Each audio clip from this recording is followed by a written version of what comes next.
Well, by the time that the second came out, we were ready to do a third record. Yeah, I mean, the band doesn't kind of stop writing it. It's not like it's got one project in it at a time. You just started. Good for you. 2.5 months ago. Oh yeah? So, just in time, while we were rehearsing. How much popcorn did you eat? About 10 pounds worth. That's nice. Listen, I'll start with you, David, and then you can all debate. David, why is it that you scaled down the Bowie's corporation? The Bowie what? Corporation. Corporation. I think Bowie Corporation always consisted of 5 people. This isn't a corporation deal at all. Do you mean the band or the size of the band of the production? Oh well, the production, because this band doesn't require that kind of production. It's not. That's not what it's going for. It's a different animal entirely. Does it allow you to be more creative to play with these guys? Not really. It's the decision of the band not to go that way. Okay, so I guess the question is, why did you decide to go with that then? I don't know. The whole, he probably knows better than I do. The whole thing, you know, the scaling down and everything else. I can drink water. Anyway, the whole thing it kind of revealed itself.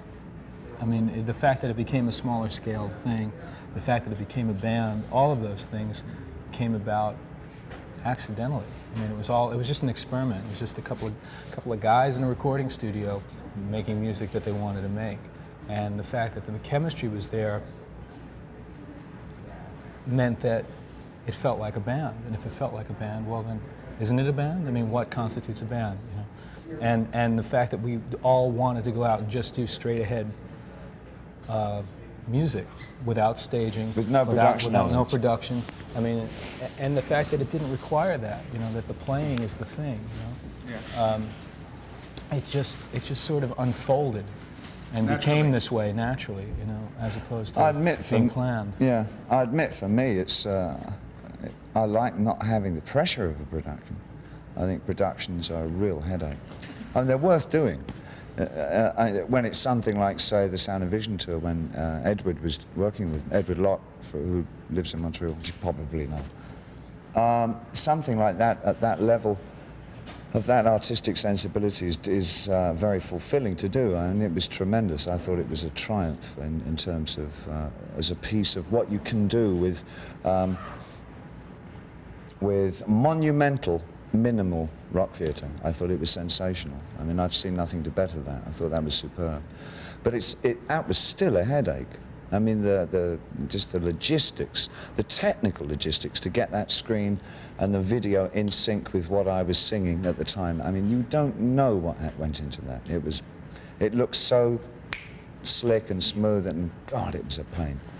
What's in it for artists to play smaller venues like La Barrique here or some of the other venues that you've been playing and you're going to be playing? What's in it for well, firstly, bear in mind 2 things. One, we're a new band. The kind of material that we have isn't the kind of material that everybody feels comfortable with. We're not a comfortable band. Our following tends to be fairly fanatical and radical about what we do, and they like what we do, but they're not huge. So, by virtue of that fact, it's better for us to play to between 2,000 and 4,000 people, which is our maximum 4, and scale down to about 2. So that's right for a band of this nature doing its first tour. We have all the patience in the world. We don't want to be overnight. We've all been overnight something or others, you know. Do you feel that it can be more adventurous musically, though? Well, it enables you. I mean, in a small situation, you can read. You can actually see your audience. You know, you can read them more quickly and more easily, and you can also memorize their phone numbers. When they're vocal about something that you do. I mean, when they yell at you, when somebody at the back yells, you can yell back. You can hear it. You can find them. You can go out after them. I mean, it's just the interplay in general. You can find them, go out after them, and thump them. Yeah, I mean, you know, in general, it's a more palpable sort of And I guess musical there's less experience. staging management, like you were talking about the store. Yeah, Well, this is the biggest production I've ever toured with myself. So yeah. For him, it's Yeah, I this, was gonna this is say, gargantuan. Playing with him, does it make your life easier and better? I don't have to carry anything. Other than that, it's pretty much the same. You carry the rest of from us. a musical point of thing. Yeah. From a musical point Reeves of view, Gabrels and Tin Machine. I mean, you do the same thing.